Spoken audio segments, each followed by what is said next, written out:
अब तक क्या कुछ हुआ है, कहां हुआ है, कितना हुआ है, ये आपको एलईडी स्क्रीन पर दिखाते हैं और समझाते हैं। जो एक लगभग 30-32 घंटे के ऑपरेशन को एक समरी आप मानिए, ये हम आपके सामने लेकर आ रहे हैं। किस तरह से अब तक क्या हुआ में है। सबसे पहले हमास ने शनिवार को इजराइल के शहरों पर रॉकेट्स दागे। दूसरी तरफ इजराइल से क्या हुआ, इजरायली डिफेंस फोर्सेस ने तगड़ा पलटवार किया। उसके बाद हमास की तरफ से क्या हुआ, यह देखिए, हजारों रॉकेट्स दागने का दावा किया गया, लेकिन इजराइल की तरफ से गाजा पट्टी पर एयर स्ट्राइक की गई। तुरंत हमास की तरफ से हमास के दर्जनों लड़ाके इजराइल में दाखिल हो गए। इजराइल की तरफ हुआ यह कि इजरायली सुरक्षा बल लड़ाकों के बीच गोलीबारी की गई। अगला स्टेप अगर आप देखें तो इजराइल के बड़े शहरों को निशाना बनाया गया, जो कि अब भी बने हुए हैं, और इजराइल की तरफ से नुसीरात शरणार्थी शिविर पर मिसाइल अटैक किया गया। इस तरह से लगातार एक्टिविटीज हो रही है। उसके बाद में हमास की तरफ से कई इजरायली नागरिकों को बंधक बनाने का दावा किया गया। वीडियोस भी आपने देखे थे और लगातार ये दावे भी जारी। और इजराइल की तरफ से हुआ यह कि गाजा में हमास के इंटेलिजेंस चीफ के घर पर हमला किया। तो अभी एक ये जो एक्शन रिएक्शन का सीरीज है, ये अब भी चल रहा है। अभिषेक, आपके पास आना चाहूंगा। जाहिर सी बात है, अमेरिका की तरफ से कल हमने देखा अमेरिकी राष्ट्रपति जो बाइडेन एक बहुत ही एंटिसिपेटेड एक स्पीच दिया, उन्होंने प्रेस कॉन्फ्रेंस को एड्रेस किया।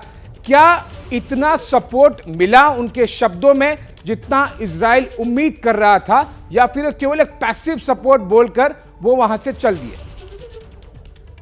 देखिए आशीष, ये आप जो पैसिव सपोर्ट की बात कर रहे हैं, ये सबसे अधिक यहाँ पर चर्चा में है। मैं इस समय अमेरिका में हूँ और आपको मैं बताऊं कि यहाँ पर अमेरिका की जो डोमेस्टिक पॉलिटिक्स, उसमें घमासान मचा हुआ है। लगातार जो रिपब्लिकन्स हैं वो आरोप लगा रहे हैं कि ये जो हमला हुआ है, इसको फंड किया है बाइडेन एडमिनिस्ट्रेशन ने।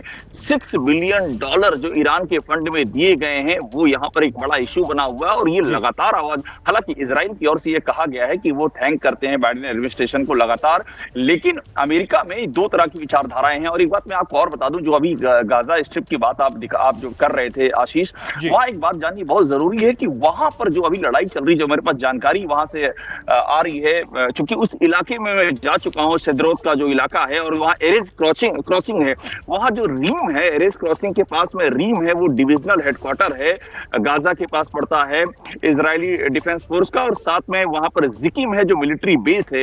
इन तीन जगहों पर, जिकिम में, रीम में और एरेज क्रॉसिंग में जबरदस्त लड़ाई चल रही है। और वो लड़ाई जो है, आप कह सकते हैं एक तरह से निर्णायक रास्ते की ओर बढ़ रही है। बिल्कुल, और इसी की वजह से ये सीरीज अब भी लगातार एक्शन रिएक्शन का चल रहा है। जैसे ही घड़ी का काटा दोपहर 2:30 पे आए, बबीता जी का दिल सास बहू साजिश के लिए मचल जाए।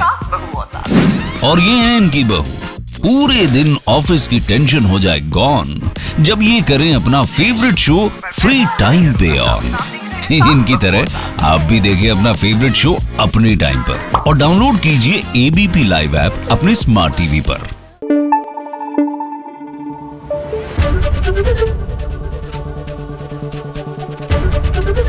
एबीपी न्यूज आपको रखे आगे।